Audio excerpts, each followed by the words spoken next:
Merci d'être là. Je vous propose pour commencer cette petite information sur la messe, donc sur l'Eucharistie issue du Concile Vatican II, en 2 soirées, donc ce soir et lundi prochain, avant de vous présenter un peu le parcours qu'on va vivre ensemble, que je vais vous proposer.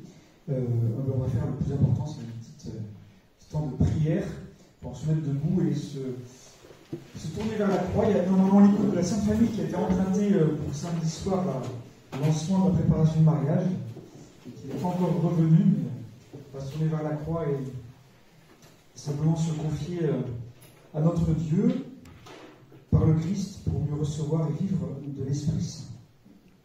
Au nom du Père, et du Fils, et du Saint-Esprit. Amen. Notre Père, qui es aux cieux, que ton nom soit sanctifié, que ton règne vienne, que ta volonté soit faite sur la terre comme au ciel. Donne-nous aujourd'hui notre pain de ce jour. Pardonne-nous nos offenses, comme nous pardonnons aussi à ceux qui nous ont offensés. Et ne nous laisse pas entrer en tentation, mais délivre-nous du mal. Amen.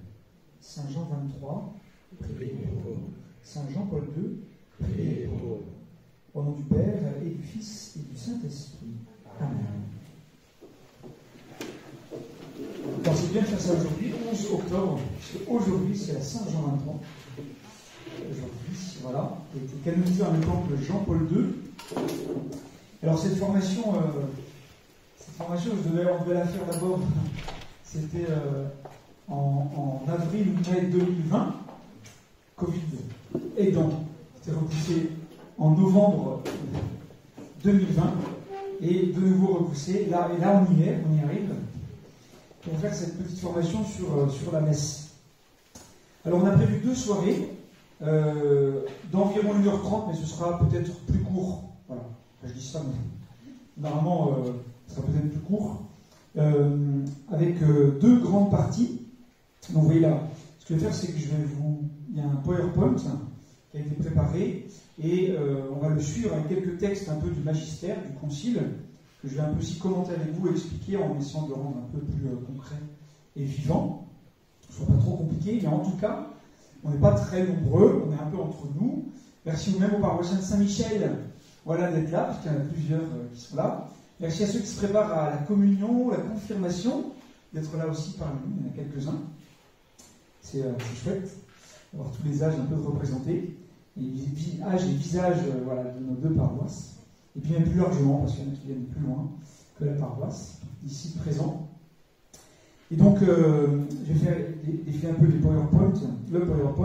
Donc, vous voyez, avec ce petit dessin, avec le pain et le vin pour faire avancer l'Église, donc nous tous.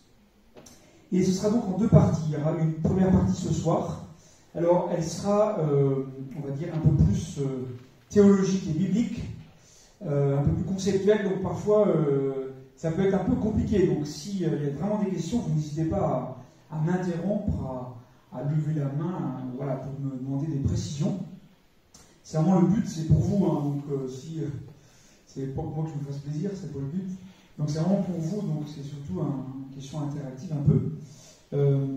À la fin de cette première partie ce soir, il y aura, si on a le temps, on prend un petit temps d'échange en petit groupe avant de terminer par le point de la participation active des fidèles, comme le demande le Concile. Donc ce soir, ce sera plutôt ça, les fondements bibliques et ecclésiologiques, donc de l'Église. Ecclésiologique, c'est l'Église, de la liturgie. Et puis lundi prochain, ce sera davantage concret. Alors je vais vous faire voir tout de suite le plan, comme ça vous n'allez pas être perdu. Donc on fera d'abord ce soir les fondements bibliques, la vie, le cosmos, l'histoire, le sacrifice. Et puis on complétera par des fondements un peu ecclésiologiques, donc question d'autorité, place du prêtre, des fidèles, etc.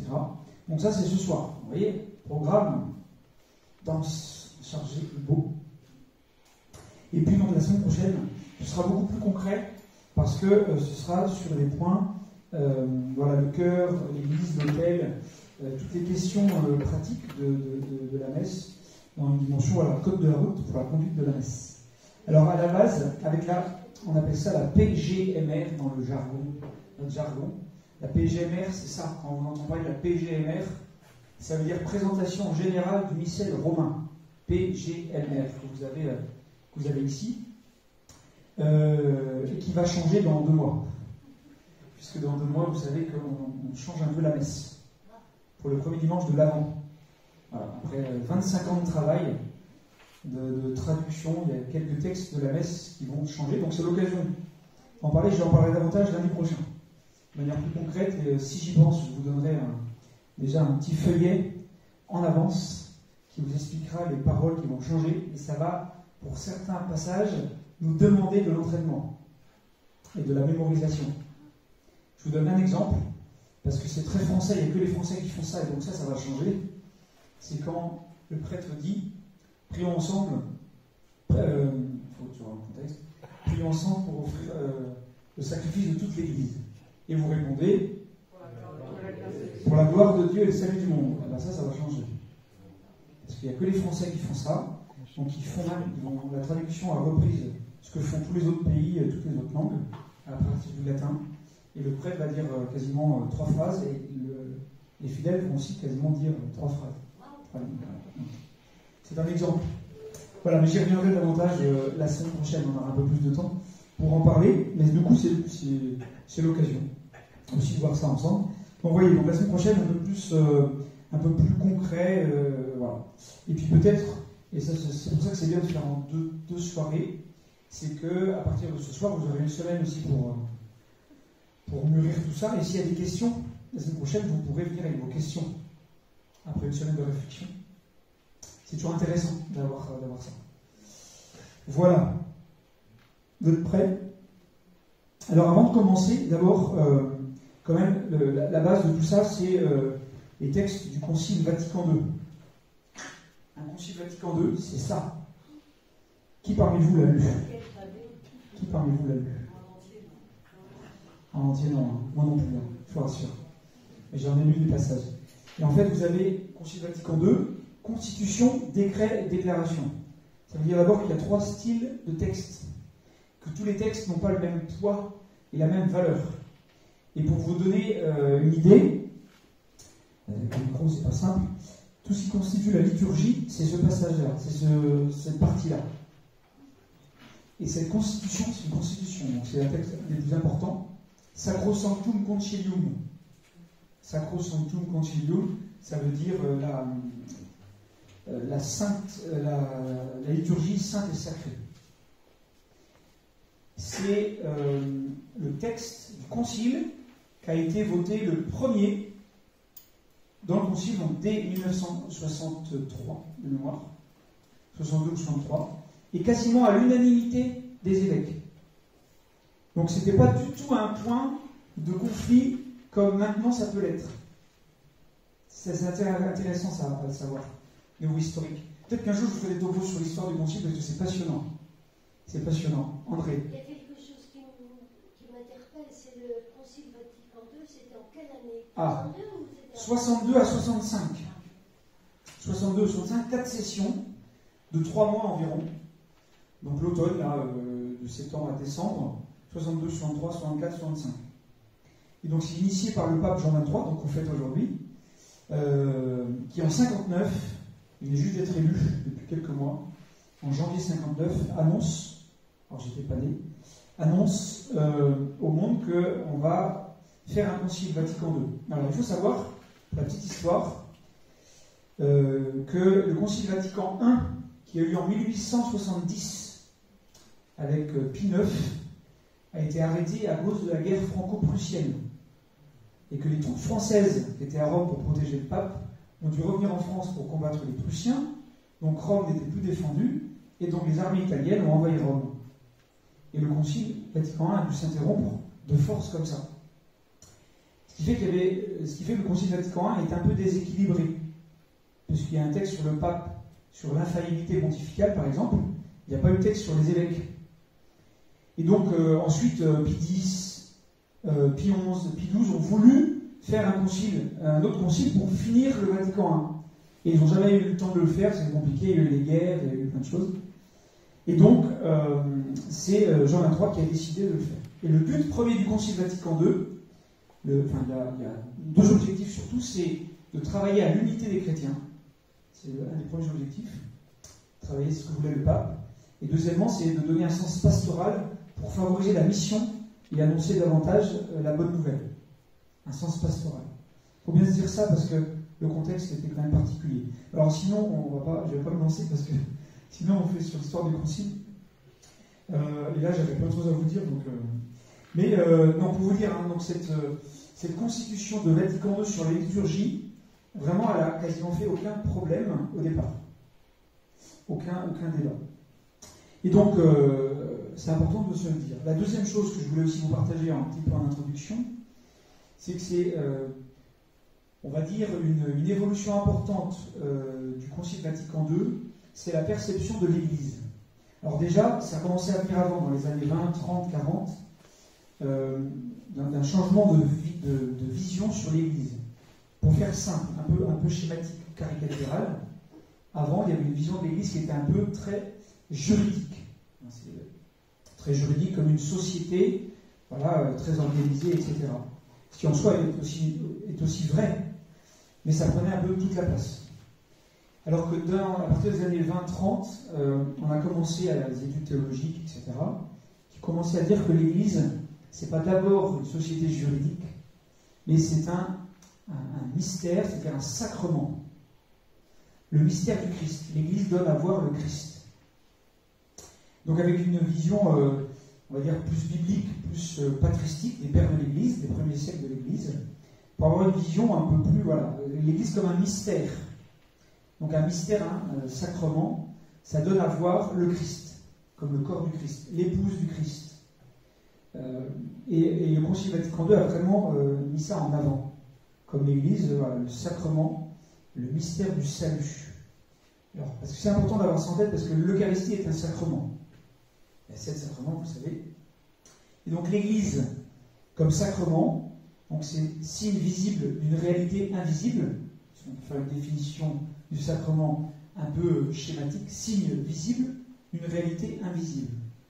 C'est-à-dire que, à travers un signe visible, concret, c'est l'Esprit Saint qu'on ne voit pas qui va agir. Je vous donne un exemple très simple. Le baptême, c'est un sacrement. Les signes visibles du baptême, c'est quoi? L'eau, la lumière, le vêtement blanc, le Saint-Crème. 4 signes majeurs du sacrement du baptême, concrets, incarnés, voilà, qu'on peut toucher, présent, qu'on peut voir, qu'on peut sentir. Le Saint-Crème, ça sent bon. La résurrection. Et bien à travers ces signes visibles, l'Esprit Saint va agir. À travers ces signes, à travers la parole du célébrant, du prêtre, du diacre, l'Esprit Saint va agir dans l'Église, dans la prière de toute l'Église. Et c'est d'abord l'Église qui est sacrement. D'accord? Il faut bien dire ça parce que ça, c'est un changement important avec le Concile.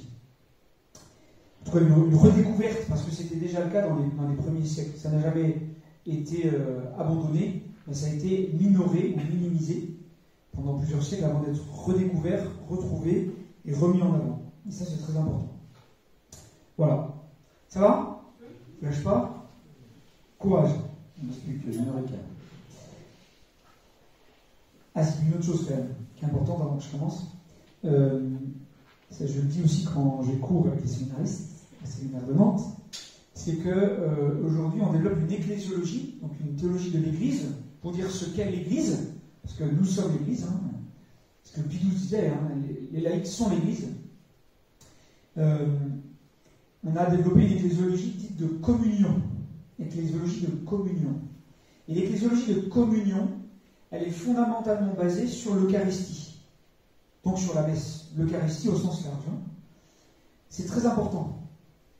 Pour faire un peu schématique, les protestants, qui n'ont pas vraiment une ecclésiologie qui est très différente, c'est une ecclésiologie qui va être uniquement basée sur le baptême des protestants. Uniquement sur le baptême. Seulement sur le baptême. Il y a des choses intéressantes, mais pour nous catholiques, c'est insuffisant. Nous, notre ecclésiologie catholique, elle est basée sur le baptême et l'Eucharistie. Ce qui fait que le protestantisme a développé toute une démarche assez individuelle, en fait, de rapport avec Dieu, de par le baptême seul qu'on reçoit, seul, etc.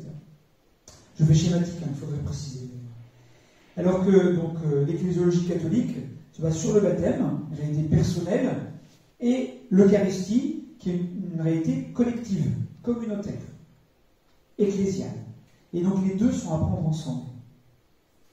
On n'est pas chrétien ou baptisé tout seul, on l'est avec nos frères et sœurs en Église. Et ça, c'est très, très, très important. Il faut qu'on retrouve ça davantage, dans le sens communautaire. Et donc l'ecclésiologie catholique essaie est une ecclésiologie de communion. Pour travailler à la communion avec Dieu, communion les uns avec les autres dans le Christ. Hein, il y a les deux niveaux, toujours. Voilà, ça c'est une petite introduction pour vous mettre en jambe. Ça va? Question? Vous n'hésitez pas. Hein. N'ayez pas peur. Il n'y aura pas d'examen à la fin, il n'y a pas de contrôle des connaissances, des acquisitions. Si vous le voulez, on peut en faire. Si vous insistez, on peut en faire. Vraiment, dans la QCM, ça va être sympa en même temps. Hein? Allez. Bon, j'aurai pas le temps. Alors, vous voyez, Sacrosanctum Concilium, ça s'écrit comme ça, et quand on met SC, c'est-à-dire que c'est ce texte est le numéro 7. C'est par numéro. Les paragraphes, c'est par numéro pour se repérer. Voilà. Ceux qui n'ont pas ouvert encore le concile, vous pourrez aller voir. J'en ai aussi deux autres petits livres. Alors, ça, c'est Cérémonial de la Sainte Messe à l'usage ordinaire des paroisses. C'est une explication de celui-là. Pour dire, en fait, pour préciser tout ce qui n'est pas assez précis ou mis sous silence dans celui-là. Donc, c'est bien un bon complément pour certains gestes, etc. Et puis, sinon, vous avez ça, la messe de la liturgie expliquée aux cathos. Et ça, c'est très simple, très abordable. Là, je l'ai prêté pour qu'ils le lisent. C'est très bien fait, c'est très pédagogique. Et voilà, ceux qui veulent, n'hésitez pas. C'est toujours une bonne chose de pouvoir compléter ce qu'on entend en formation. Alors, la liturgie et la vie. Parce que ça, c'est très important. Trop souvent, on oppose la vie de tous les jours, la vie commune, la vie normale, à la messe. Sauf que c'est pas possible. Parce que c'est profondément lié. Hein, souvent, je dis aux parents, qui je prépare les enfants à la première communion, je dis, pour provoquer un peu, mais que la messe, elle commence quand elle finit. Pour dire que c'est quand elle finit, quand on a reçu Jésus, que maintenant on va pouvoir le partager. Que le sens de la messe, c'est pas de garder son petit Jésus pour soi. C'est pas ça. C'est de pouvoir le partager, d'en témoigner, de le vivre. Donc la liturgie de la messe, elle est profondément liée à la vie, toutes les dimensions de la vie. Et tout est imbriqué, hein, il y a une vraie unité. Et c'est pour ça que c'est aussi on dit que le Sacramentum Caritatis, le sacrement de l'Eucharistie est le sacrement de l'unité et le lien de la charité. Sacrement de l'unité et le lien de la charité.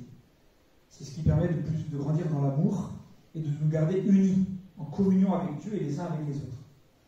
Donc c'est vraiment en lien avec toute la vie. Quand on vient à la messe, il y a un premier temps de l'accueil, vous savez, hein, et donc c'est Dieu qui nous accueille tel que nous sommes, quand nous venons à la messe, avec le chant d'entrée, le signe de croix, etc.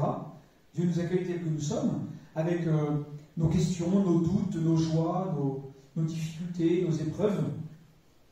Et Dieu nous accueille comme ça. Et nous prenons un petit temps, préparation pénitentielle, gloire à Dieu, pour nous préparer à accueillir Jésus. C'est ça le temps de l'accueil. Et donc c'est lié avec toute notre vie. Voilà, c'est pas déconnecté de notre vie. Et donc on vient avec tout ça à la messe, quand on célèbre la messe.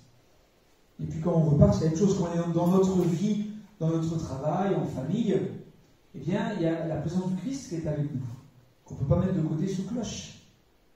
Il est là, on le prie, il nous aide. On va rendre grâce après le repas, on va prier en famille ou tout seul. On va penser, voilà, tout est lié. Hein, il faut toujours travailler à cette unité de vie. Et vraiment, la messe et le sacrement en général, c'est ça. Cet après-midi, j'étais à l'hôpital, au CHD, pour donner le sacrement des malades à un ami de 45 ans qui est en coma après un malaise cardiaque jeudi dernier, Anthony. et avec son épouse. C'est des moments en réanimation, c'est particulier, en réa. Et donc, bien sûr, il n'était pas conscient, mais on pense qu'il entendait. Comment le sacrement, l'imposition des mains, l'huile des malades, avec la prière de l'Église, agit réellement. Comment l'Esprit Saint agit dans la foi de toute l'Église, réellement, concrètement, dans des signes visibles, en lien avec toute notre vie. Et quand nous venons à la messe, avec nos intentions de prière dans notre cœur pour telle personne malade, tel problème de famille, voilà, des personnes qui se confient à nous, on présente tout ça dans la messe, toute notre vie. Hein, en Gioli, la liturgie est l'œuvre du Christ prêtre et de son corps qui est l'Église, l'œuvre où le Christ s'associe toujours l'Église, son épouse bien-aimée, qu'il invoque comme son Seigneur et qui, par la médiation de celui-ci, rend son culte au Père éternel. Donc, il faut bien se dire que dans la liturgie, celui qui célèbre, celui qui prie, c'est le Christ. C'est le Christ. Puisque toutes nos prières à nous avant que le Christ vienne, étaient défaillantes, prises dans nos péchés, dans nos incohérences, etc., il a fallu que le Christ, c'est-à-dire Dieu lui-même, le Fils de Dieu, vienne pour s'offrir au Père dans l'Esprit Saint. Et c'est ce qu'on vit à la messe. Nous, l'Église, épouse du Christ, le corps du Christ, on s'associe à la prière du Christ, qui s'adresse au Père. Donc, on s'associe au Christ. Et donc, on voit avec la petite image là, où le Père réunit l'Église et le Christ, donc ses épousailles, ses noces de l'agneau, entre l'agneau de Dieu, le Christ et l'Église. Ce que l'homme et la femme n'avaient pas réalisé à cause de la désobéissance, de la défiance vis-à-vis de Dieu, introduisant la mort dans le monde, avec l'orgueil, le péché et tout ce qui va avec, eh bien le Christ, nouvel Adam, l'a réalisé, lui, par sa parfaite obéissance sur la croix, en s'associant à son épouse, l'Église, la nouvelle Ève. Alors, il y a une image patristique des pères de l'Église qui est très belle, qui est une très belle comparaison. Voilà, pour parler de l'Église, on a plusieurs moments de naissance de l'Église, plusieurs possibilités. Il y en a une notamment, c'est sur la croix. Justement, quand Jésus a le côté transpercé, d'où sort le sang et l'eau. L'eau, le baptême, le sang, l'Eucharistie. L'Église, donc l'Esprit Saint. L'Église est animée par l'Esprit Saint. Et comme Ève a été tirée de la côte d'Adam, dans la Genèse, pour être son épouse, eh bien, l'Église est tirée du côté du nouvel Adam, eh bien, endormie sur la croix, donc dans le sommeil de la mort avant la résurrection. Et donc, il y a cette comparaison assez magnifique de la Genèse et du Christ en croix.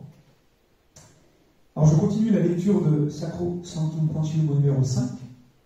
Cette œuvre de la rédemption des hommes et de la parfaite glorification de Dieu, le Christ Seigneur l'a accompli, principalement par le mystère pascal de sa bienheureuse passion, de sa résurrection du séjour des morts, de sa glorieuse ascension, mystère pascal par lequel, en mourant, il a détruit notre mort, et en ressuscitant, il a restauré la vie. C'est une citation de Saint Paul. Le concile est bourré de citations bibliques. Partout, il y a des citations bibliques. À la messe, comme dans tout sacrement, c'est le mystère pascal qui est au cœur de tout ça.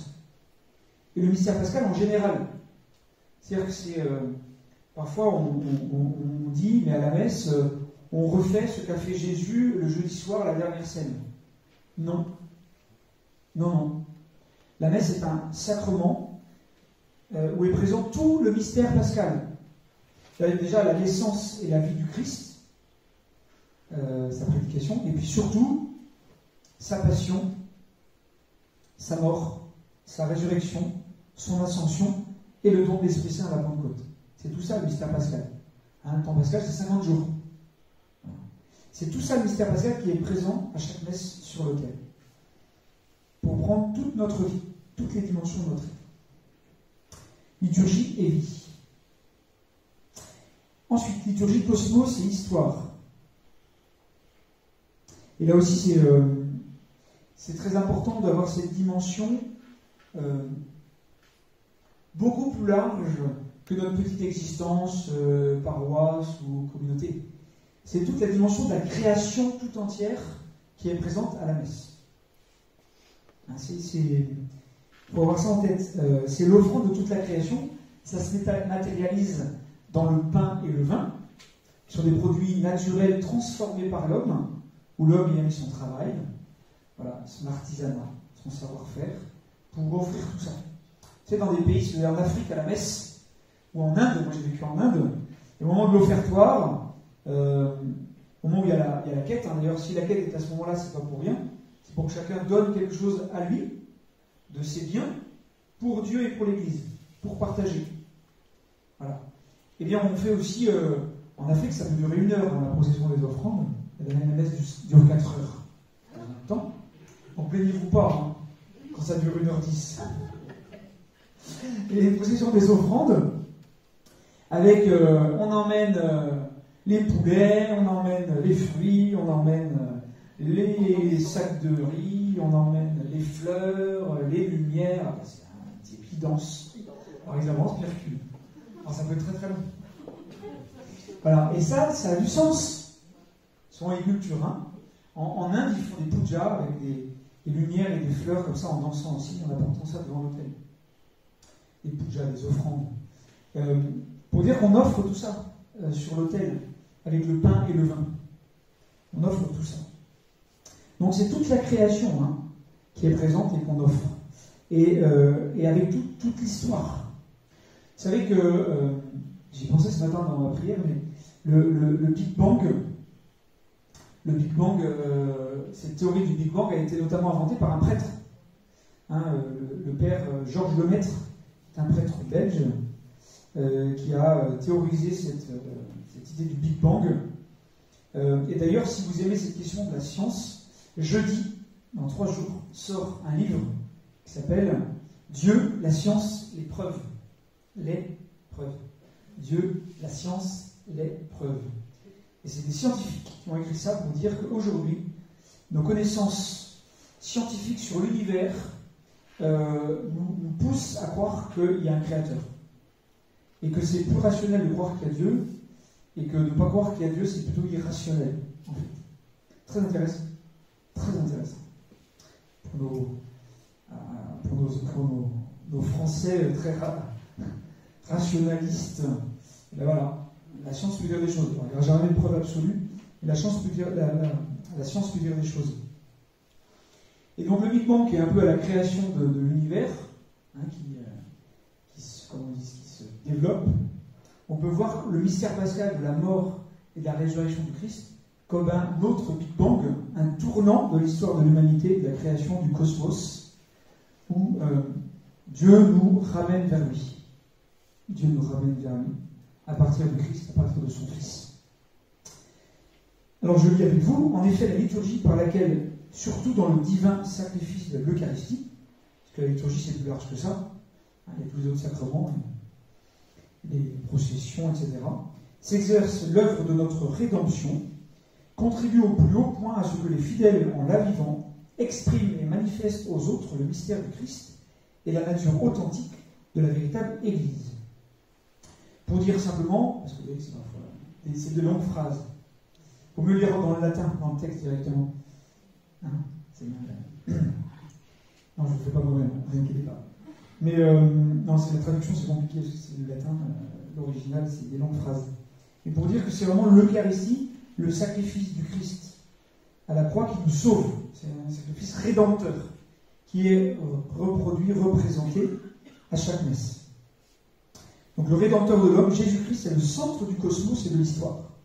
Comme dit Jean-Paul dans sa première encyclique, Redemptor Hominis.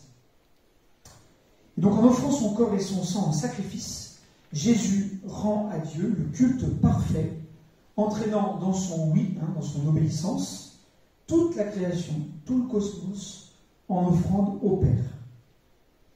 Et donc la fonction liturgique qui incombait à l'homme, je vous le disais avant, il lui donnait un peu sa position centrale dans le cosmos, puisque c'est un peu le sommet de la création de Dieu, qu'on voit dans la Genèse, est vraiment accompli en Jésus-Christ, par son obéissance jusqu'à la croix, pour faire passer la création de ce monde au Père, pour accomplir la création qui a été blessée par le péché, et les accomplir en se donnant au Père.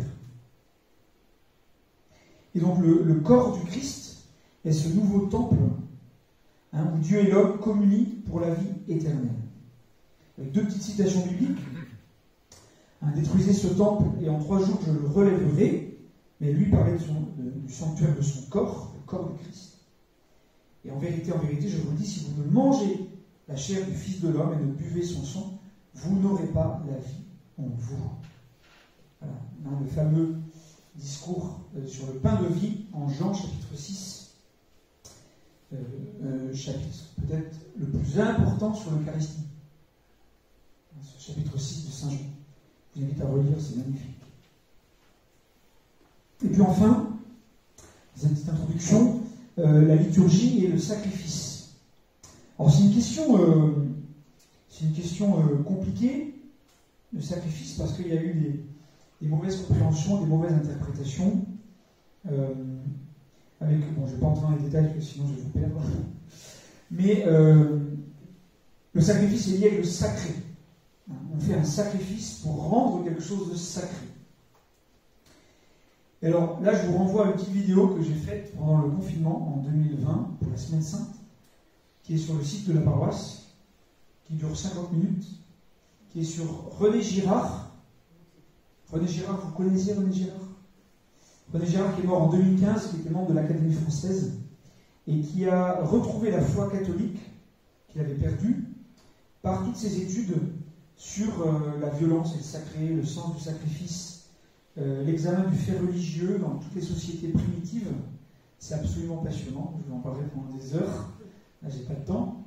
Et j'ai fait une petite vidéo pour résumer sa pensée, en lien avec la liturgie et la notion de sacrifice, justement pour nous aider à mieux comprendre. Donc je ne vais pas redire là, parce que d'abord j'ai pas le temps, ce serait un peu compliqué, et juste dire que l'homme, fondamentalement, est un homme religieux. L'homme est religieux par nature. Et donc, depuis toujours, dans toutes les sociétés, l'homme, pour diverses raisons, je ne rentre pas dans les détails, a fait des sacrifices pour retrouver la paix dans la communauté. Des sacrifices humains, et ensuite d'animaux, ou ensuite de fruits ou d'autres choses. Mais humains jusqu'à longtemps. Je vous rappelle qu'avant que les Espagnols arrivent chez les Aztèques à Mexico, sans parler de tout ce que les Espagnols ont fait de bien ou de mal, quelques années avant, pour l'inauguration du grand temple du soleil à Teotihuacan, où je suis passé, il y a eu 50 000 sacrifices humains. Simplement. Voilà. Donc, et c'était vers 1500. Donc c'est pas si vieux, il y a 500 ans.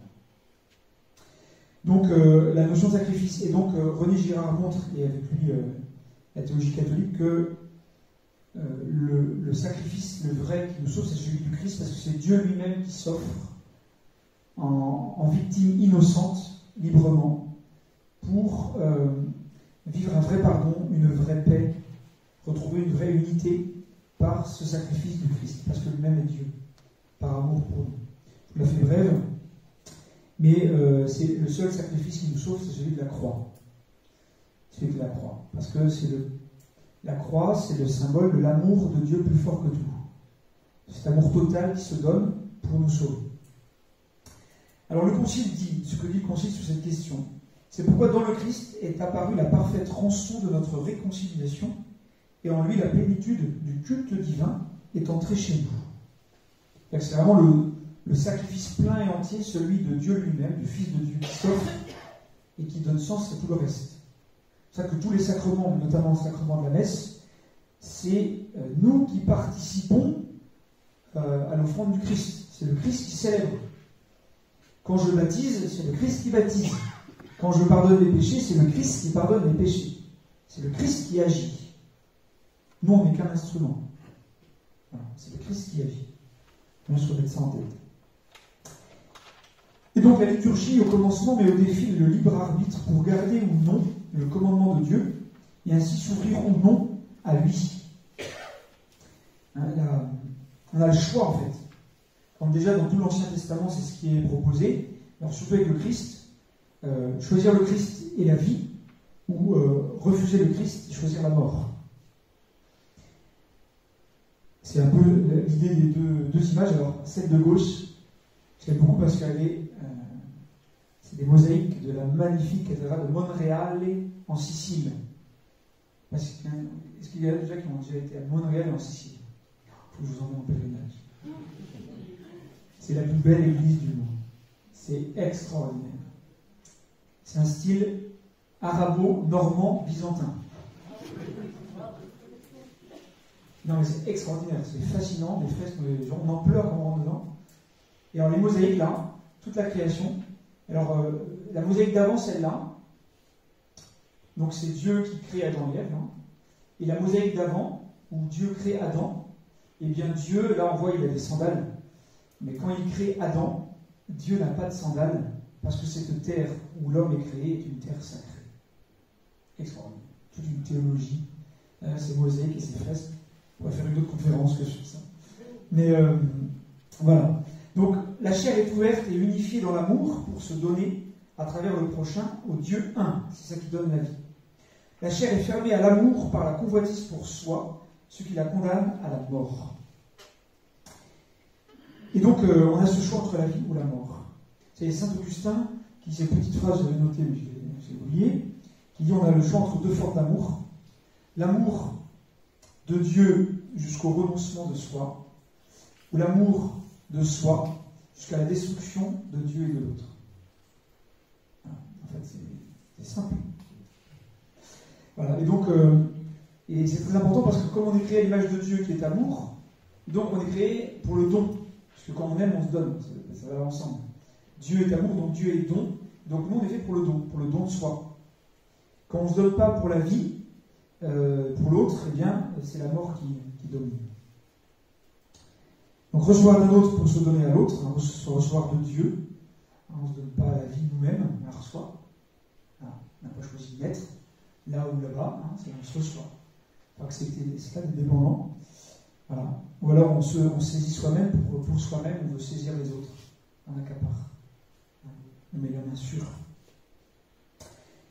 Donc la liturgie dans l'Ancien Testament est une pédagogie du sacrifice pour apprendre à ouvrir la chair à Dieu et son prochain dans la confiance et l'amour. On voit ça avec le sacrifice d'Isaac en Genèse 22, où Dieu il teste un peu, mais à la fin il arrête le bras pour que Abraham ne sacrifie pas son fils unique, tout ce qui va être plus cher. Et on voit ça, nous les chrétiens, comme une préfiguration du vrai sacrifice du Fils de Dieu, du Christ lui-même. Bon, je commence déjà à être en retard. Voilà, déchirez vos cœurs et non vos vêtements, revenez à Dieu, voilà, la pénitence, dans le sens où se reconnaître pauvre, pécheur, et avoir besoin de Dieu pour savoir aimer. Savoir qu'on est trop fragile, trop faible, on n'aime pas bien, on n'arrive pas à aimer bien. On a besoin que Dieu nous aide à aimer, vraiment. Donc ça, c'est une attitude d'humilité. Il faut avoir besoin de Dieu, de la grâce de Dieu, de l'Esprit Saint pour aimer, pour pardonner, pour parler, dialoguer. Voilà, c'est très important. Donc la règle fondamentale de la liturgie, tout au long de la révélation biblique, c'est le fait que l'homme ne fabrique pas sa liturgie. Il la reçoit de Dieu et l'accomplit par Dieu. Il y a une forme de dépendance totale à Dieu. Ça, c'est très important dans la liturgie. C'est qu'on reçoit la liturgie de Dieu par l'Église. Et c'est toujours le danger de vouloir dire on bricole, on fait notre truc. Voilà. Et ça peut vite poser des problèmes. Et justement, dans cette question-là, donc l'autorité de l'Église au service de l'Église communion. Et donc, ce que je vous disais, la constitution sur la Sainte Liturgie du Concile Vatican II, voilà, c'est clairement écrit. Donc c'est la première constitution sur la liturgie de toute l'histoire de l'Église, qui est faite comme ça. Et c'est le premier document voté à une écrasante majorité. Il y a 4 contre. Qui avait dû être aux toilettes à ce moment-là quand on le vote. Voilà, et promulgué par le pape Paul VI dès le 4 décembre 1963.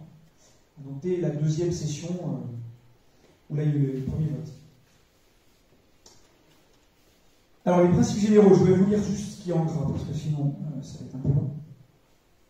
Donc, sur la liturgie, celle-ci comporte une partie immuable, celle qui est l'institution divine, et des parties sujettes aux changements qui peuvent varier au cours des âges, ou même le doivent, si il est produit des éléments qui correspondent mal à la nature intime de la liturgie elle-même, ou si ces parties sont devenues inadaptées. Alors, pour que le peuple de Dieu puisse facilement les saisir et y participer par une célébration pleine, active et communautaire. Pour dire quoi? C'est-à-dire qu'il y a le cœur de la liturgie, de la messe, on ne peut pas le changer. Ça, c'est le cœur, c'est donné par Dieu. Après, il y a des éléments qui sont un peu plus secondaires, entre guillemets, et qui peuvent, eux, être adaptés. Il faut savoir, c'est un problème des catholiques romains, surtout en France, c'est que dans l'Église catholique romaine, aujourd'hui, il y a 17 liturgies différentes. Mais il y a, je sais pas moi, il y a 200 ans, il y en avait une centaine. Quand vous allez en Inde, les catholiques, ils ont 3 rites différents. Le rite romain, comme nous, le rite syro-malabar, le rite syro-malankara.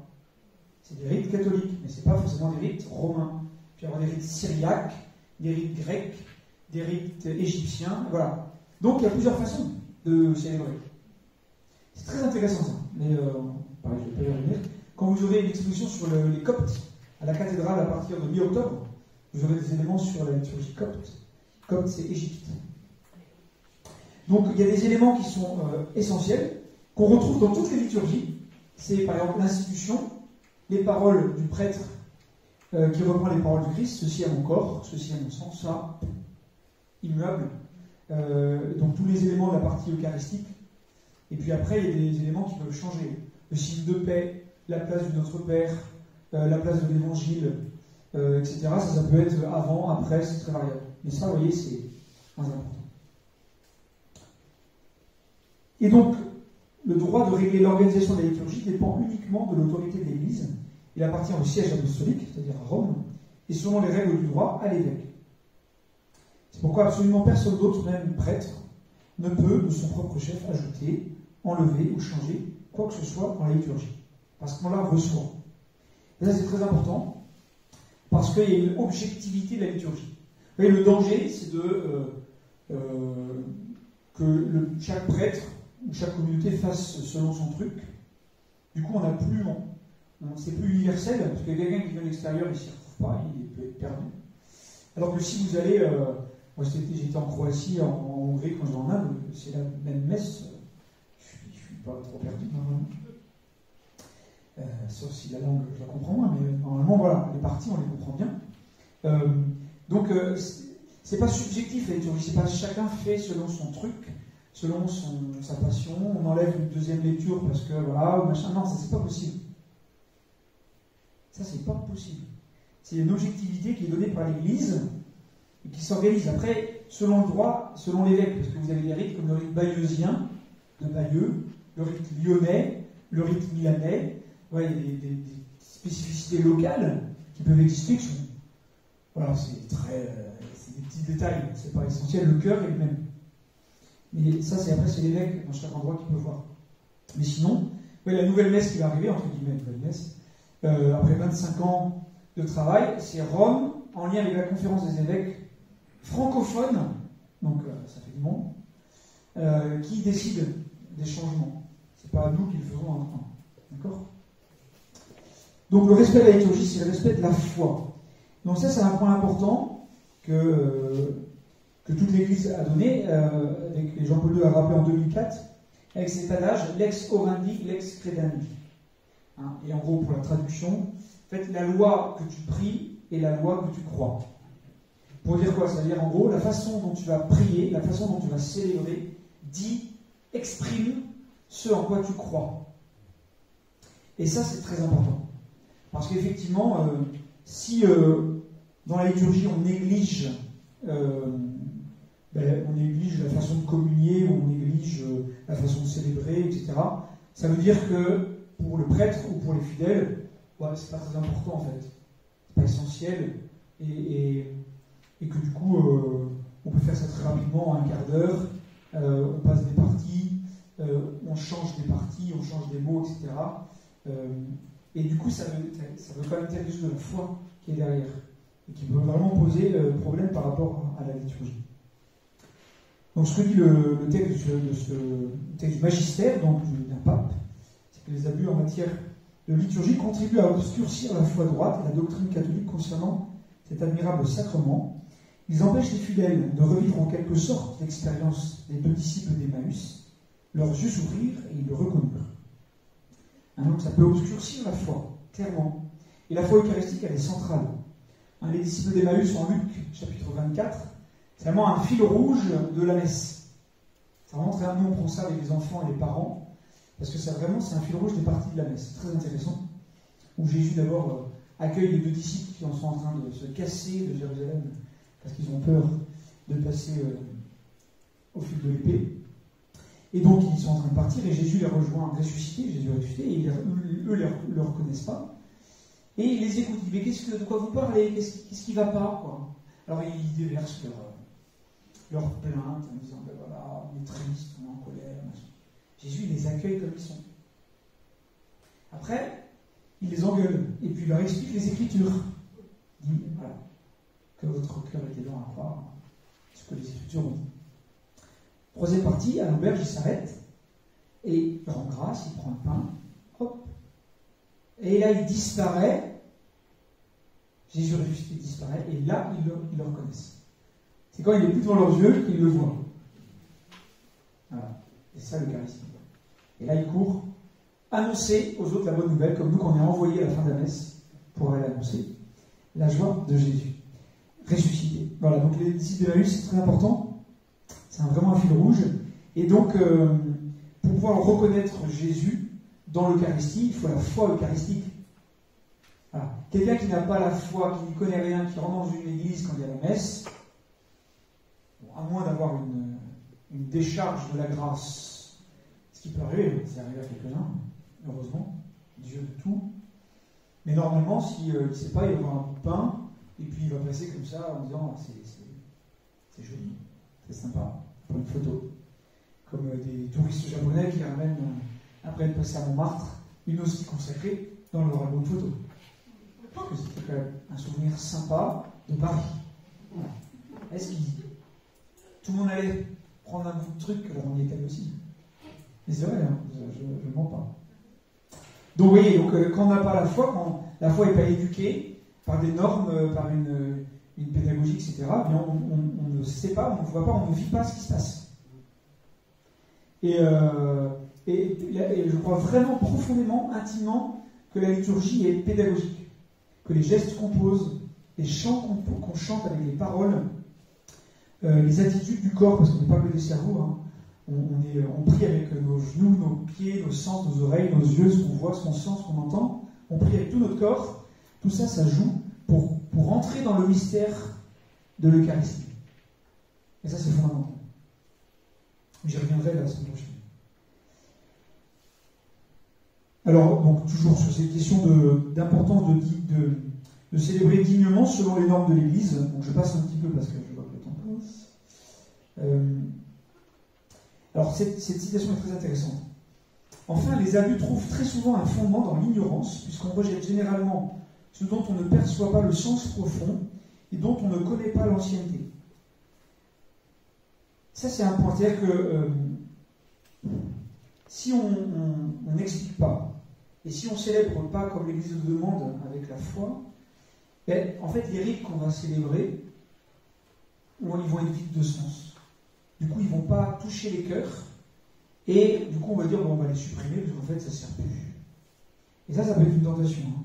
Donc, il y a des choses qu'on peut réajuster, encore une fois, il y a des choses que le centre, on garde, qu'il faut vraiment expliquer, prier, annoncer, éclaircir pour vivre cette foi-là et rentrer dans ce mystère. Voilà, et donc c'est la même chose pour dire que l'Église en elle-même n'a pas de pouvoir absolu en la matière, et il y a des choses que le Christ a instituées qui sont immuables dans la liturgie, et dont tous les fidèles du Christ disposent du droit de bénéficier de cette vraie liturgie, conforme à ce que l'Église a voulu établir. Donc dans les livres liturgiques, etc. Voilà, c'est normal de pouvoir proposer ça et de vivre ça. Alors, liturgie ou idolâtrie, notamment à partir d'un petit livre du cardinal Ratzinger, 2016, de l'an 2000, Un esprit de la liturgie, où c'est très. Alors, Ratzinger, c'est génial parce qu'il a ce sens de la précision et d'être clair pour tout le monde. Ces textes sont vraiment. C'est un professeur, quoi. C'est vraiment un professeur. Et ce texte-là, ce petit livre-là sur l'esprit de la liturgie, il explique le sens de la liturgie, et avec des mots qu'on peut comprendre et qui peuvent nous aider. Et il dit: la véritable liturgie demande que Dieu réponde et montre de quelle façon nous pouvons l'adorer. Elle présuppose la présence concrète de l'autre, donc Dieu, qui en se révélant à nous, nous montre l'orientation, le sens de notre propre existence. En un mot, la liturgie implique une forme d'institution, quelque chose qui est institué, qui est voulu par Dieu, qui est organisé par Dieu et son Église. Voilà, donc le sens de l'adoration, le choix entre l'adoration et l'idolâtrie. Il y avait un Molinier, le père Molinier, qui est un dominicain qui est décédé depuis très longtemps, qui avait écrit des bouquins dans les années 70-80 qui étaient très bons, dont un que je crois beaucoup de jeunes ont lu, qui s'appelait Adoration ou désespoir. Adoration ou désespoir. Où on entre dans l'attitude d'adoration vis-à-vis de Dieu, ou alors, fondamentalement, on est dans le désespoir, et pour ne pas tomber dans ce désespoir, on va compenser par plein de choses. La consommation, les drogues, etc. Et je crois que notre société, de plus en plus, n'est plus dans l'adoration, mais dans une forme de combler ce désespoir, parce qu'il n'y a plus de sens à rien, etc. Et que donc on va essayer de compenser par d'autres choses, qui au final détruisent petit à petit. Parce que c'est de l'idolâtrie. On va mettre à la place de Dieu plein d'autres choses. Plein d'autres choses. Alors on a tous, nous-mêmes, on a tous des tentations d'idolâtrie. Il faut le savoir. D'abord notre propre image, et ensuite tout le reste. Alors, il y avait le cardinal Lustiger, qui était juif d'origine, avant de devenir chrétien, et prêtre et cardinal. Il disait, j'aime bien ce qu'il disait, il disait que chaque chrétien doit faire ce passage de l'Ancien Testament, du peuple hébreu, pour se convertir, pour quitter toutes ces idoles, pour se purifier de toutes ces idoles et adorer le vrai Dieu. Alors, ce passage de conversion, d'où l'importance de l'Ancien Testament, et tout ce chemin fait du peuple d'Israël avec Dieu pour se convertir. Et donc dans l'Ancien Testament, on a le culte du veau d'or, vous savez, les Hébreux qui sortent d'Égypte. Alors c'est ça qui est dans l'Ancien Testament, et qu'on a aussi dans nos vies, c'est tellement vraiment vrai, de Dieu qui nous sauve, Dieu qui nous libère. On fait l'expérience de la grâce de Dieu, on fait l'expérience que Dieu nous sauve, qu'il est là. 2 jours après, on va adorer le veau d'or. Parce qu'il n'est pas là, parce qu'on a faim, parce qu'on a soif, parce qu'on est fatigué, parce qu'on en a marre, parce qu'on n'a pas le temps, parce qu'on ne veut pas, on veut tout de suite, Et c'est dans l'Ancien Testament tout ça, c'est pas d'aujourd'hui, Et on fait un veau d'or. Un truc qui brille, quoi. Un truc joli, tout ça. Et c'est un faux Dieu. Et alors là, Moïse, il va se fâcher. Méchamment. Mais on ne va pas faire l'histoire. Alors, je voulais juste une petite parenthèse qui m'intéresse énormément, qui me passionne même. Justement, c'est qu'il y en a qui vont dire, mais attendez, vous dans l'église, vous mettez des objets précieux, vous mettez le Saint-Sacrement dans un ostensoir qui brille, ou voilà, qui sont légitimes. Ou dans des belles églises, quand on va à Rome, les basiliques, c'est une petite basilique, une grande basilique, c'est impressionnant, le baroque. Alors, il faudrait expliquer ce que c'est le baroque, tout ça, je ne vais pas rentrer dans les détails. Mais c'est très intéressant parce qu'en fait, encore une fois, c'est un sens pédagogique. Il faut prendre l'homme comme il est. Et l'homme, fondamentalement, est religieux. Et donc, il a besoin de choses incarnées dans sa vie, dans sa prière, pour l'aider à prendre conscience que devant ses yeux, Dieu est là. Pas simple. Parce que si on y croit, c'est Dieu est là. Dieu est présent. Sous les signes, sous les espèces du pain et du vin, Dieu est là. Vous voyez, des fois on me dit, mais pourquoi vous mettez toujours vos doigts comme ça à la messe quand vous célébrez? Alors, je le mets parce que pour moi, c'est pour m'aider à prendre conscience que je touche le corps du Christ. Et qu'ensuite, je ne touche plus rien d'autre avec ces deux doigts, tant que je n'ai pas purifié. C'est pour. Entre guillemets, ça ne sert à rien. Je ne suis pas obligé. Et je le fais pour m'aider à prendre conscience que je touche le corps du Christ. Et que ce n'est pas une évidence. Que ce n'est pas naturel. Et que la foi catholique, elle est incarnée dans du concret, dans nos vies. Et elle utilise donc des objets, des choses, des couleurs, de l'encens, etc., pour nous aider de manière pédagogique dans une mesure, c'est-à-dire qu'il ne faut pas non plus aller trop loin, il y a toujours un équilibre à trouver, et pour nous aider à prendre conscience que vraiment, c'est Jésus, lui, Dieu lui-même, qui est là, présent devant nos yeux, qui se donne à nous. Voilà. Et ça, c'est très important. C'est très important. Bon, je reste là parce que j'ai plein de choses à dire, mais je ne vais pas en dire plus.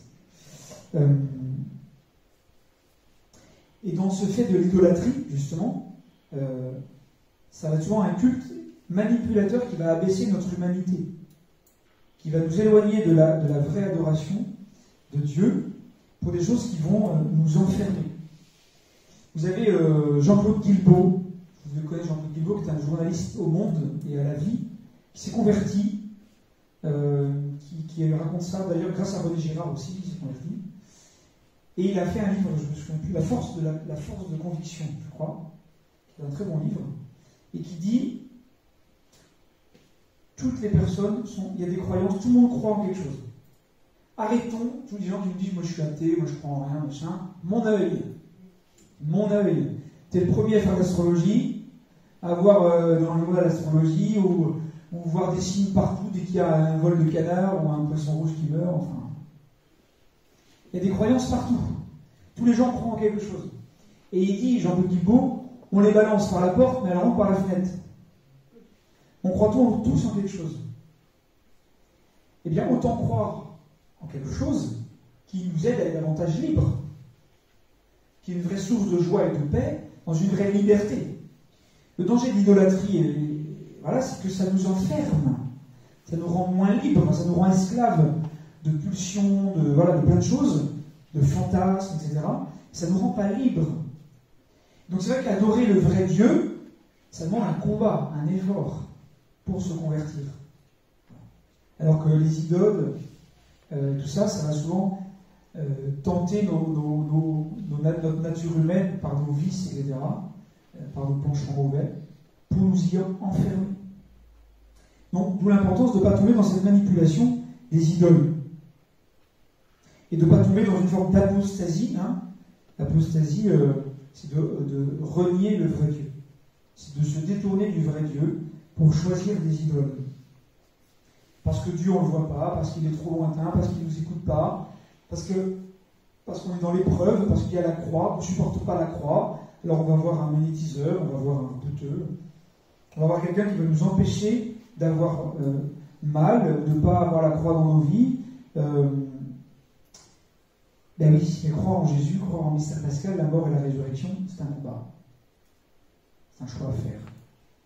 Et ça demande de faire ce choix, et donc de renoncer à certaines choses, pour le seul vrai Dieu qui est le Christ. Je passe à l'action hiérarchique et communautaire. Donc dans Sacrosanctum Concilium, toujours, les actions liturgiques ne sont pas des actions privées, mais des célébrations de l'Église, qui est le sacrement de l'unité. Je vous l'ai dit tout à l'heure, l'Église, c'est le sacrement du Christ, le sacrement de l'unité, c'est-à-dire le peuple saint réuni et organisé sous l'autorité des évêques. C'est pourquoi elles appartiennent au corps tout entier de l'Église, elles le manifestent et elles l'affectent. Elles le rendent présent. À voir. Ça, c'est très important. Alors ça, c'est toujours une question compliquée, qui était mon sujet de mémoire de maîtrise d'ecclésiologie quand j'étais à Rome. Donc j'ai bossé 1 an dessus, donc je pourrais vous en parler. Tiens, je pourrais le faire un jour. C'est un peu long, mais malheureusement, je dirais, le cœur blessé des hommes, la présence du péché dans les hommes, et aussi dans les hommes d'église, et aussi dans la hiérarchie, d'une part. Et deuxième part, la vision que peuvent transmettre les médias de l'Église comme quelque chose de ultra hiérarchique, comme une organisation multinationale, etc. Tout ça déforme, et le péché dans l'Église et la vision extérieure déforment notre expérience et notre vision vraie de l'Église. Ça, c'est un vrai problème, c'est comme ça. Mais en tout cas, c'est sûr que dans l'Église, il faut essayer d'articuler la dimension hiérarchique qui est nécessaire, et un peu comme, j'aime bien utiliser le genre d'image du corps, la hiérarchie, c'est un peu la colonne vertébrale. Ça permet d'être debout et d'avancer. Mais ce qui est le plus important, c'est le cœur. Et ça, c'est les charismes, c'est les saints et les saintes, hein, tous ceux de l'Église, hommes et femmes, depuis 2000 ans, qui font battre le cœur de l'Église et qui impulsent le sang dans tout le corps. Eh bien, dimension hiérarchique, dimension charismatique, ces deux dimensions-là, il faut qu'elles arrivent à être équilibrées dans l'Église. Et c'est que l'Esprit Saint qui peut faire ça. Donc c'est toujours une ligne de crête.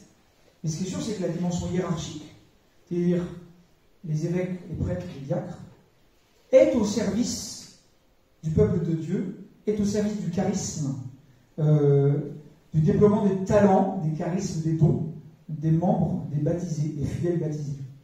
Et donc c'est important d'avoir ça en tête. Et donc l'action hiérarchique, elle est au service de tout le corps de l'Église, de toute la communauté ecclésiale. Dans les célébrations liturgiques, chacun, ministre ou fidèle, en s'acquittant de sa fonction, fera seulement et totalement ce qui lui revient en vertu de la nature de la chose et des normes liturgiques.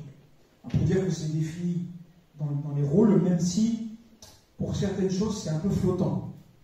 C'est pas toujours simple de s'y retrouver, mais j'y reviendrai peut-être la semaine prochaine. Alors là, le texte est coupé. Ah ben voilà.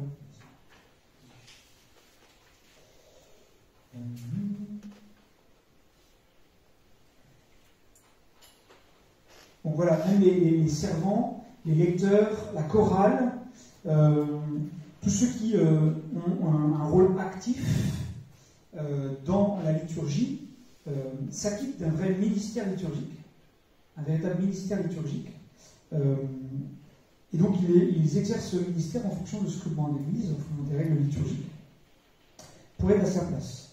Et notamment aussi la participation active des fidèles. Alors ça, c'est un point important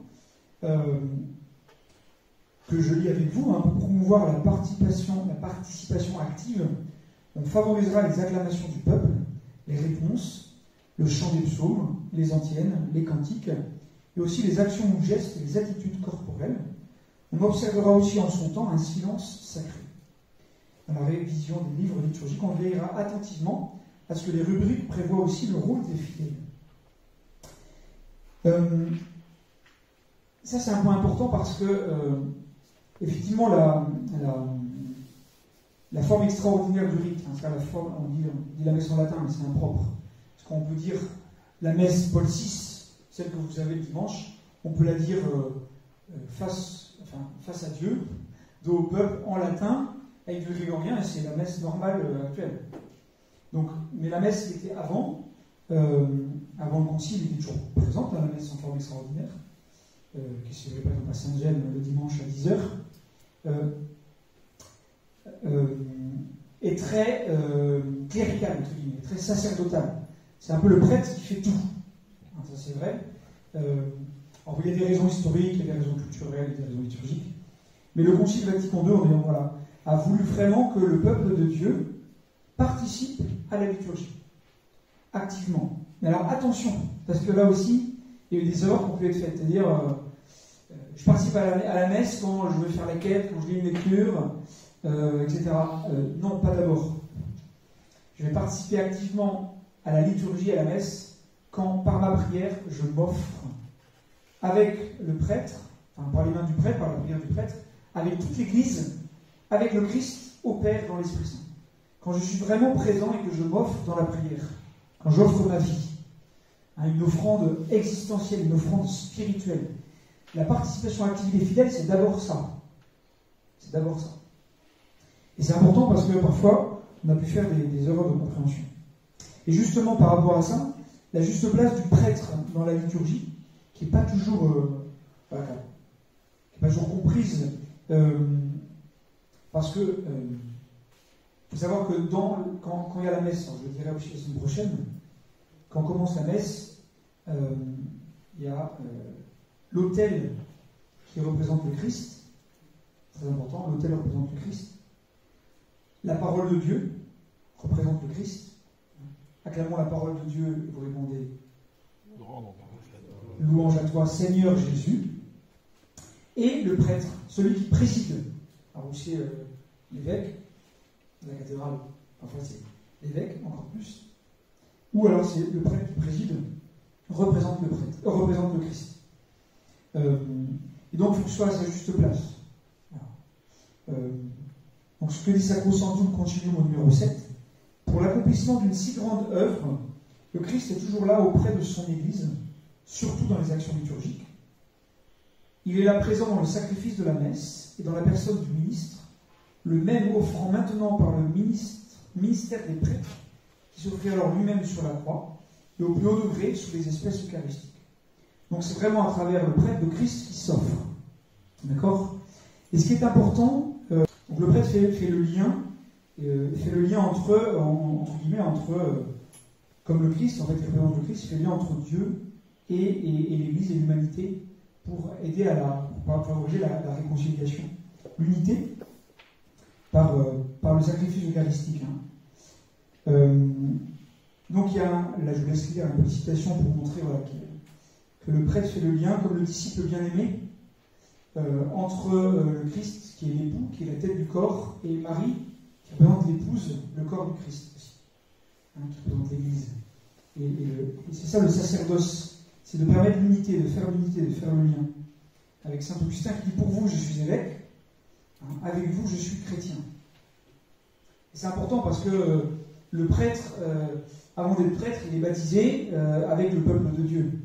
Alors il est choisi, mis à part pour donner le Christ à tous les fidèles, mais il faut bien voir qu'il a les deux parties. Il est aussi membre du corps, il est aussi membre de l'Église. Ça c'est important de bien le redire. L'évêque doit être considéré comme le grand prêtre de son troupeau. La vie chrétienne de ses fidèles découle et dépend de lui en quelque manière. Il faut savoir que c'est l'évêque qui a la plénitude du sacerdoce. Si demain mon évêque me dit, Alexandre, je t'interdis de célébrer la messe en public et de confesser, il a le droit.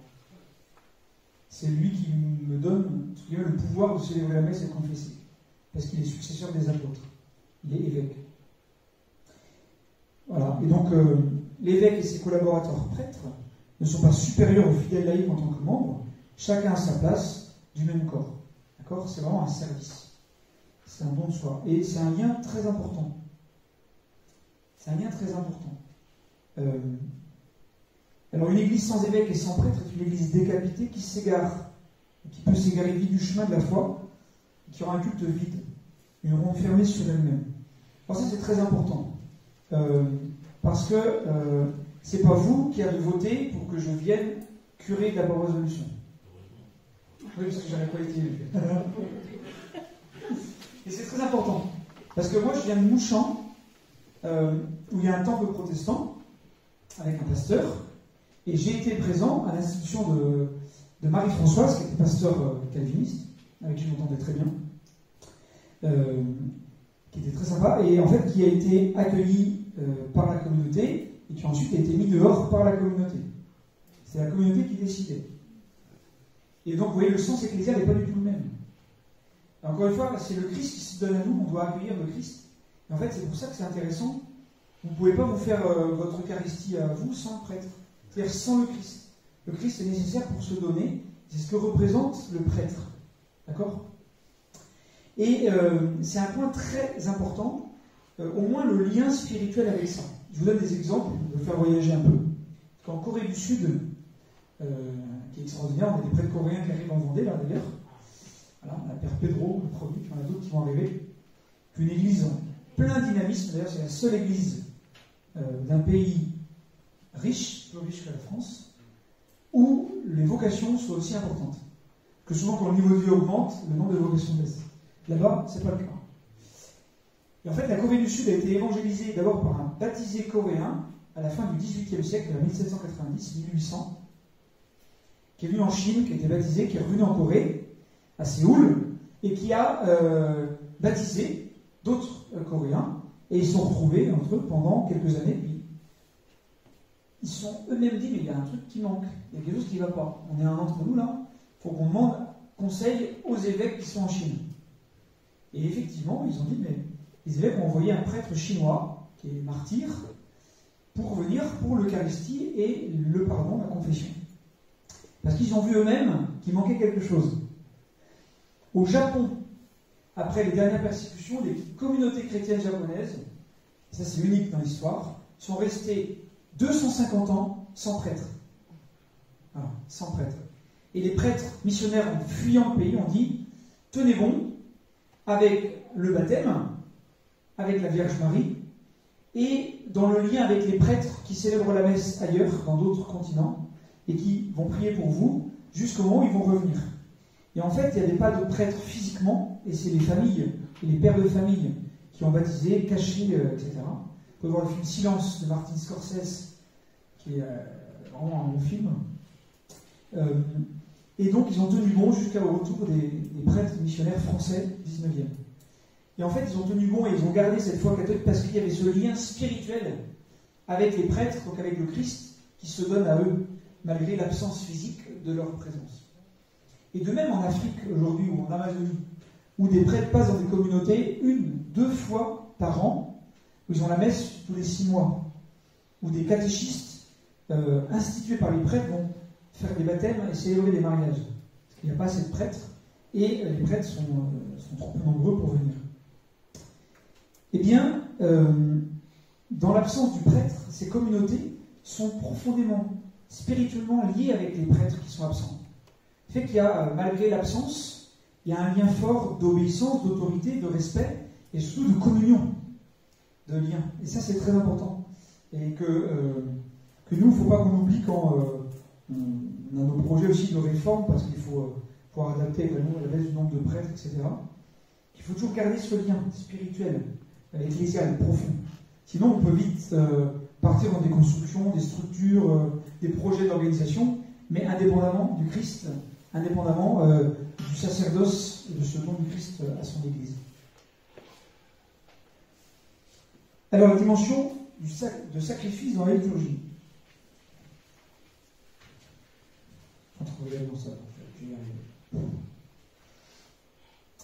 Donc, dans le mystère de l'Eucharistie, la messe, c'est le mystère pascal. Notre Sauveur, à la dernière scène, la nuit où il était livré, institua le sacrifice eucharistique, son corps et de son sang, pour perpétuer le sacrifice de la croix au long des siècles, jusqu'à ce qu'il vienne. C'est ce qu'on fait à l'anamnèse, quand il est grand le mystère de la foi. Nous rappelons ta mort, Seigneur, nous célébrons ta résurrection, nous attendons ton retour dans la gloire. L'anamnèse, mémoire. L'anamnèse, c'est faire mémoire.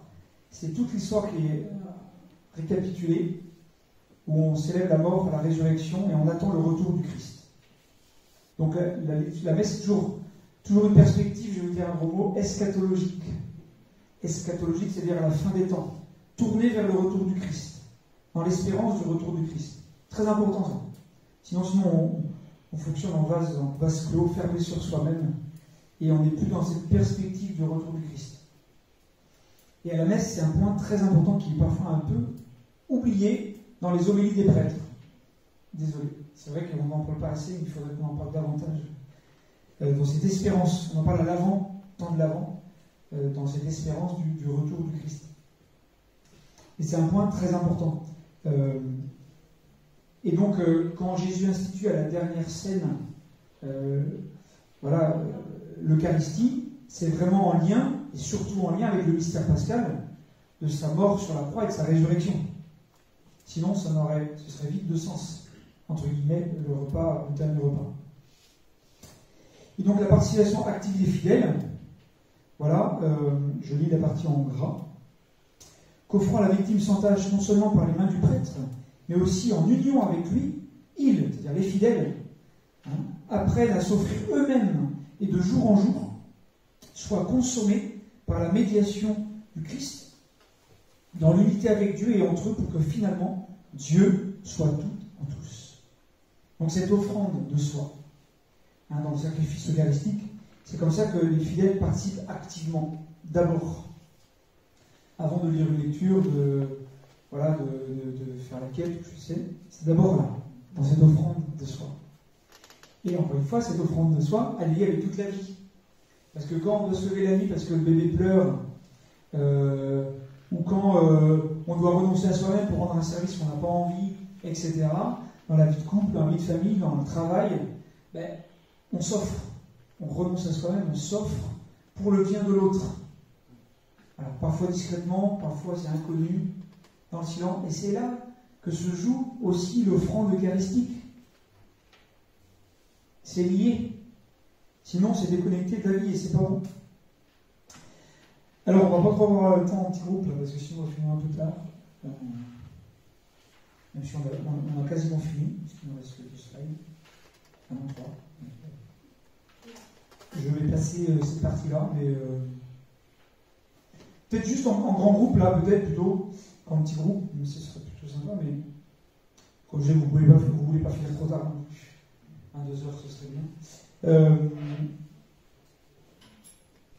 Est-ce que voilà, des réactions ou des questions, des remarques sur cette question de la participation active des fidèles par rapport à votre expérience, ou est-ce que je viens de vous dire, est-ce qu'il y en a qui veulent réagir?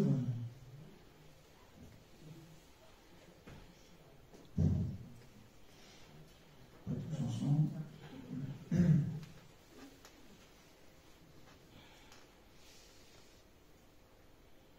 Pas spécialement? Non? Oui, Christine? Moi, ça me fait penser, je vois passer à moi. Longtemps, pour moi, n'ayant eu aucune explication de la messe, on va dire que je m'emmerdais fortement. Très ennuyeux la messe, on parle. C'est absolument. Et donc, c'est important. Ah ben oui, même moi ma conversion était à 23 ans quasiment. Et avant que j'étais à la messe, je suis pareil. On regardait comme un chien mort, vraiment. Et quand on entre dans le mystère de la messe, de la participation, de l'offrande de soi unie avec le Christ, par l'Église, etc., mais ça change tout. Parce qu'on participe à un miracle. Tu vois, la messe, il y a un double miracle d'ailleurs. On pense souvent au premier, on oublie le deuxième. Et double miracle à la messe. Le pain et le vin deviennent le corps et le sang du Christ. C'est un miracle, la transsubstantiation. Mais nous, qui communions sacramentalement ou spirituellement, eh bien, on a aussi à devenir les membres du corps du Christ, à se laisser transfigurer, à se laisser transformer pour être toujours un peu plus membre du corps du Christ et être un peu plus des ressuscités. Ça commence là. Et ça, c'est le deuxième miracle. C'est le deuxième effet qui se coule. Qu'on oublie parfois, mais qu'au fond de la bouche, ça passe bien. Vraiment. D'accord, ça, il ne faut pas l'oublier. Alors du coup, j'avance avec le dernier. On en a encore 2. Le dernier stade. Je suis toujours dans le lien avec cette participation active des fidèles. Donc, participatio actuosa, donc c'est ce qu'en latin. Comme je vous l'ai dit, ça a souvent été mal compris comme quelque chose en sens extérieur ou un peu superficiel, de faire quelque chose, dans le faire, et non pas dans l'être, dans l'offrande de soi. Et parfois, ça a été mal compris et mal interprété. Voilà, donc l'important de bien redire qu'est-ce que voulait dire le concile, les pères du concile, en insistant sur ça, en partant des fondements bibliques et liturgiques pour entrer dans cette prière eucharistique. Et effectivement, l'oratio, c'est-à-dire la prière eucharistique que dit le prêtre, est bien plus qu'un discours. C'est pas un discours. C'est vraiment une prière au sens le plus élevé, parce que en elle, l'action humaine se retire et laisse la place à l'action divina, l'action de Dieu, l'action divine. Donc nous, on s'associe à la prière du Christ avec nos paroles, nos objets, tout ça.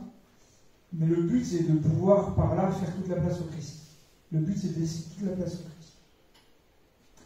Donc dans cette oratio, cette prière, le prêtre parle avec le je du Seigneur. Ceci est mon corps, ceci est mon sang. sachant qu'il ne parle plus de lui-même, c'est plus moi qui parle, entre guillemets, et qu'en vertu du sacrement qu'il a reçu, il est devenu la voix d'un autre, du Christ qui parle et agit à travers lui. Donc dans la liturgie, action à laquelle nous sommes tous conviés à participer, et donc l'action de Dieu lui-même. D'accord ? Dieu inaugure la nouvelle création, sera accessible à nous, et à travers les choses de la terre, à travers nos dons, eh bien, nous permet de communiquer avec lui de façon personnelle. Il se donne à nous. Il se donne à nous. Il nous rejoint. Là, il vient vers nous. C'est fou, quoi. Quand on y pense, c'est incroyable. Et donc, il se rend accessible. Il nous rejoint. Et ça qui est fou, quoi. La liturgie, le terme liturgique exactement, ça veut dire action du peuple. Liturgia, c'est action du peuple en latin. En fait, c'est l'action du peuple qui rejoint d'abord celle du Christ, celle de Dieu.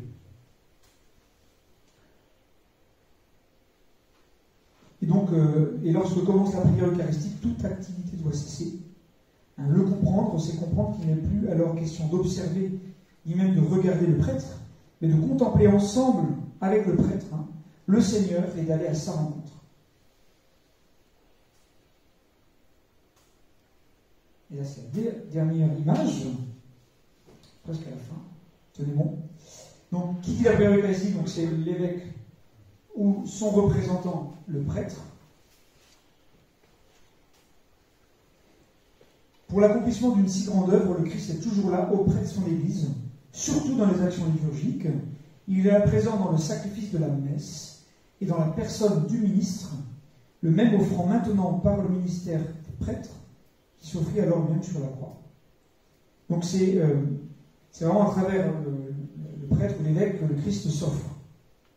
Pour bien montrer qu'on est dépendant du Christ, qu'on ne peut pas faire sans lui, qu'on ne peut pas se donner à nous, entre nous, le corps du Christ, qu'on a besoin du prêtre, c'est-à-dire du Christ, don de Dieu. Donc on adresse la prière eucharistique à Dieu le Père, par lui, avec lui et en lui, par le Christ, dans le Christ. On s'adresse au Père, toujours adressé à Dieu le Père. Vers qui le prêtre est tourné lorsqu'il dit la prière eucharistique? Vers le Père. Il s'adresse à Dieu, toujours. Mais effectivement, quand le prêtre prie, il n'est pas tout seul, il n'est jamais tout seul.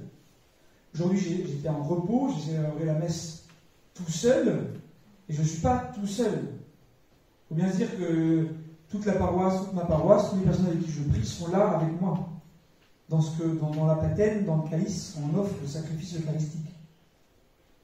Et notamment quand il y a l'assemblée dominicale du dimanche, surtout, et bien vraiment l'assemblée s'associe silencieusement à sa prière qu'il adresse au Père.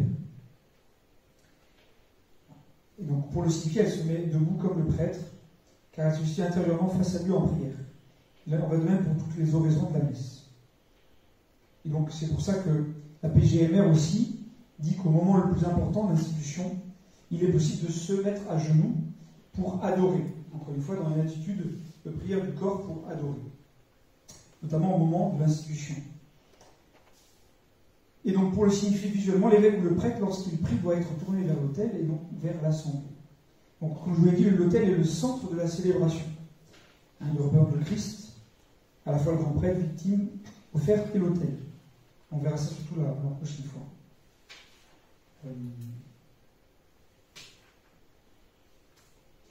Et donc à noter que le Concile Vatican II,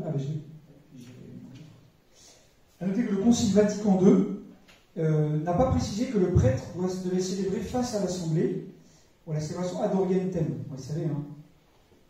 Et donc ça, c'est déjà avant le concile, il y avait des essais chez les scouts, notamment en forêt, d'une messe, on va dire, on dit face au peuple. C'est pas une bonne expression, parce que dos au peuple, face au peuple, c'est un peu tordu comme expression, c'est plutôt face à Dieu, avec le peuple.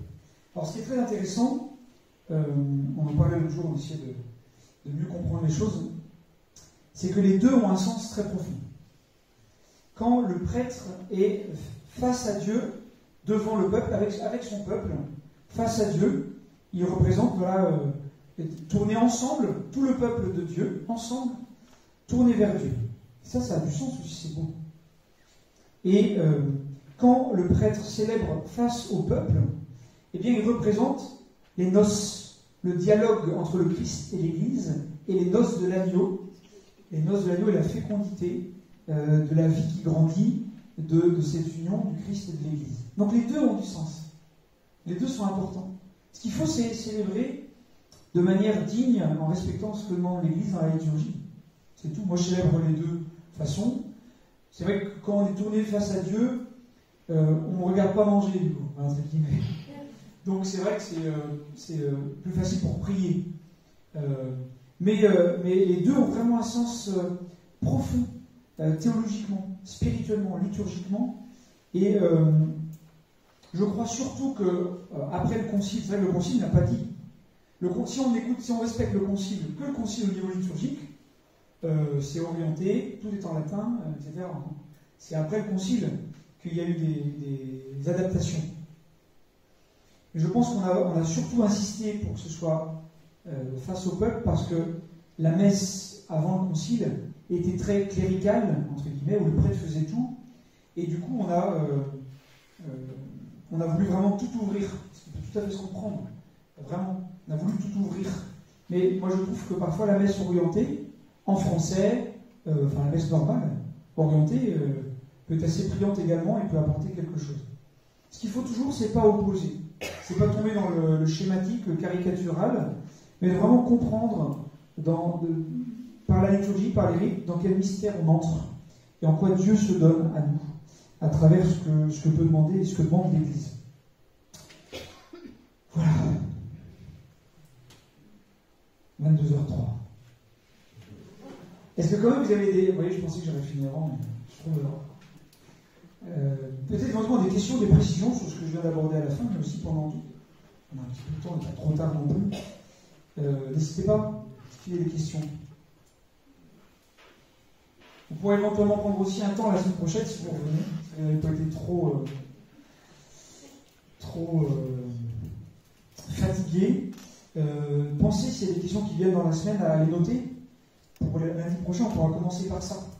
Parce que c'est intéressant, avec vos questions, vos interrogations, peut-être que des choses qui étaient un peu compliquées, vous n'avez pas forcément compris, vous voulez des éclaircissements ou des précisions à apporter, c'est normal, hein, pour une évidence. Voilà, venir avec pour les proposer, pour les partager, et que je puisse essayer d'y répondre. Parce que la semaine prochaine, c'est un peu plus concret, mais enfin, il y a encore des choses à dire. Mais... Oui, carrément. Peut-être juste une remarque, mais qui n'apportera pas grand-chose. Tout à l'heure, vous avez dit l'histoire, plutôt le dialogue entre le prêtre et l'assemblée. Je me semble avoir entendu ça. Oui. Et moi, c'est quelque chose que j'aime bien dans notre église. Parce que j'avais été très surpris sur une toute petite expérience, mais lors de la messe en arménien. Arménien, c'était. Là, j'ai senti que le prêtre faisait tout. Orienté. Enfin, beaucoup plus. Dans les rites orientaux, ouais, qui sont très anciens, ouais, les rites orthodoxes orientaux, on retrouve ça. Ouais. Alors, des fois, il y a l'iconostase, oui, où vous savez même caché, c'est derrière l'iconostase, on ne voit pas. ouais. Dans le rite syro-malabar en Inde, c'est un rideau rose qui ferme pendant l'institution. On ne voit pas. Alors, ça, c'est très intéressant de voir pourquoi on en est arrivé là. Oui. Ça, c'est des habitudes avec le jubé aussi, quand il y avait des jubés. Tout ça, ça a commencé. Alors, le jubé, c'est le Concile de Trente. C'est le Concile de Trente qui a supprimé tous les jubés, demandant à la liturgie de pouvoir permettre aux fidèles de voir le corps et le sang du Christ. Vous voyez ? Et en fait, c'est que ça a commencé à partir du 5e, 6e siècle, où là, les chrétiens étaient de plus en plus nombreux. Il y avait beaucoup de conversions, notamment par opportunité politique ou sociale, moins par adhésion spirituelle authentique, même si c'est toujours difficile de juger. Et donc, il y avait beaucoup plus de problèmes au niveau de la liturgie. Et on a commencé à ce moment-là à mettre des séparations pour la chorale, la scola cantorum, pour le peuple, pour les prêtres. On a commencé à avoir des choses dans la liturgie qui différencient ou qui sécurisent le culte. Voilà, et ça a commencé comme ça. Il y a plusieurs éléments qui changent beaucoup au 5e, 6e siècle dans la liturgie. Voilà. Pour la communion, par exemple. Avant, on communiait à genoux, dans la main, en lapant, comme dit saint Jean Chrysostome, en lapant le corps du Christ dans la main, à genoux, recroquevillé comme un fœtus, pour, quand on a mangé le corps du Christ, se redéployer comme un nouvel homme, une nouvelle création. Et à partir du 5e, 6e siècle, on a commencé à donner la communion dans la bouche, ou avec la cuillère chez les orthodoxes. Les orthodoxes, ils prennent un bout de pain dans le sang du Christ, et ils mettent tout le monde la cuillère, la même cuillère, dans la bouche. Voilà. Ah oui, c'est comme ça que ça se passe. Et ça a commencé pareil dans ces siècles-là, à cause de ces mêmes problèmes de réguler la communion, la liturgie, pour mettre des normes, parce qu'il y avait beaucoup de monde. Oh, il y avait d'autres choses. Il y avait la peste, le choléra. Voilà. Autre remarque ou question? Oui. Est-ce que c'est pas Saint Pie V qui avait quand même unifié déjà beaucoup de liturgies qui étaient... Ah si. Et c'est après le Concile de Trente. Donc Saint Pie V, après le Concile de Trente, décide de...